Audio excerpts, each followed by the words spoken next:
但係短答題同埋長題目嘅話咧，基本上咧就係、我哋會答喺到時會有答題簿，咁所以你要寫翻好個題號同埋呢一個嘅你答嘅每一條嘅題號同埋長答題目嗰啲咧，唔好揀錯。有啲同學咧就寫明明話答第6條，但裏邊啲嘢答緊第5條，咁呢啲咧如果填錯咧，我哋都係會俾0分嚇。考試嘅題型咧，請留意清楚咧，就如果有啲題型係針對叫你擬定咧，你要記住針對嚟答，否則嘅話咧1分都唔會俾嘅。另外你可以 point form 去答我哋嘅，大多數每一個 point 咧係1分咁樣樣。但係如果你有陣時都要考慮個分數分佈，例如人哋叫你列出4項，但係我淨係俾2分咧，咁你要自己估到呢度起碼要有4個 point。有一啲嘅題目咧係0.5分一個 point。咁所以嗰啲題目裏邊咧，我會有特別啲，我會再寫多少少，你哋去俾你哋去估嘅。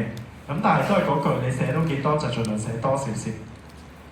咁呢啲咧你就跟考試嘅指引去啦。記住就係我哋呢科係唔使計數嘅，所以唔使帶電話啦，唔好帶iWatch 嗰啲入去啦，俾人收到嘅話係會當作弊，作弊就0分，呢科就會直接飛用㗎啦。咁另外就係確保唔好響任何電子響鬧裝置。今年測驗咧係有咁嘅情況發生。我唔理個鬧鐘係唔係你校都好定係點樣都好，你咁大個人咧，你要自己去處理。我今年都即係我想話俾你聽，如果考試組發現咧，佢係會直接 disqualify 你嘅，到時唔好考，知唔知道？記住呢件事情。已經今年測驗又發生，我講咗，但係都係會有人發生跟住都有同學遲到嚟測驗啦，咁所以你考試遲到嘅話，亦都係冇記錯係好似過咗15分鐘，人哋就唔俾你入嘅啦咁樣樣。咁咧另外咧就考試你一定要係學生證加身份證2樣卡，都係要擺喺嗰度右上角。如果唔係，佢係唔會同你對嘅。同測驗咧，比測驗係更加嚴謹嘅。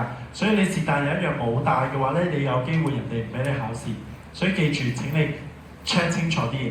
咁另外就答嘅嘢咧，藥嗰啲你可以用英文答嘅，都係嗰句啦。我睇得到嘅字我就會睇，睇唔到嗰啲我就會飛過去㗎啦，咁樣樣。咁所以盡量寫得公正啲，唔好太潦咁樣樣。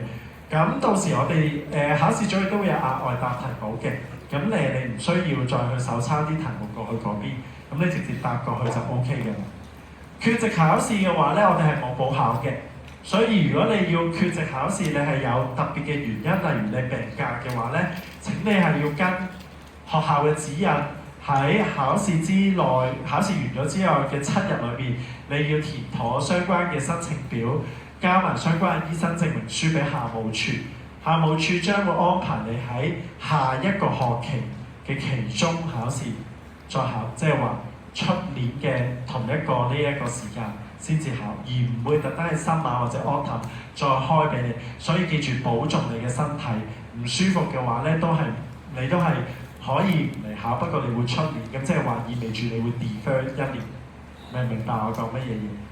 喺50分唔合格呢個100分滿分裏邊咧，應該係40分合格。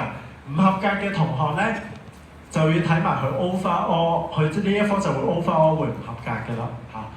咁如果佢 overall 成個分裏邊咧，總分學科學分裏邊佢攞唔到40分，當然都會唔合格啦。另外就係如果佢介乎36至40分咧，佢就會被評為 fail resit， 即係話佢出年唔使嚟上堂，但係出年佢需要再嚟重考。咁但係低過36分咧，呢一科就會直接 fail， 咁就需要成科再嚟讀過啦。好，咁大致上面嗰個考試安排就會係咁樣樣啦。題型有冇問題 ？OK 啦，係咪？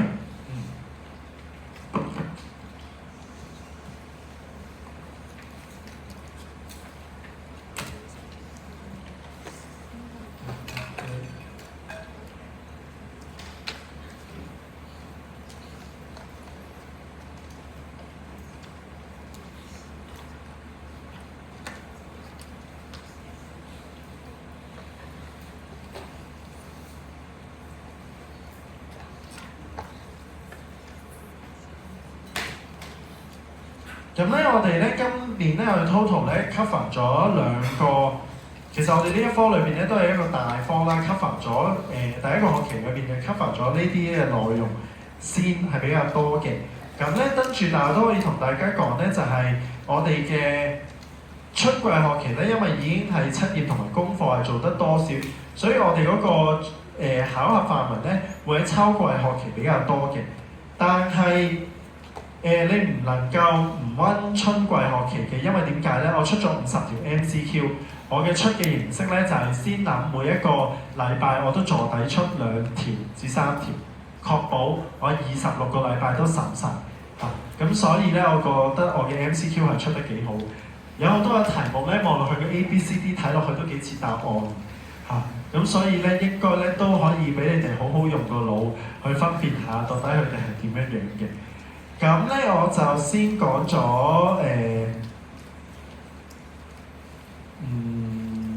秋季學期先啦。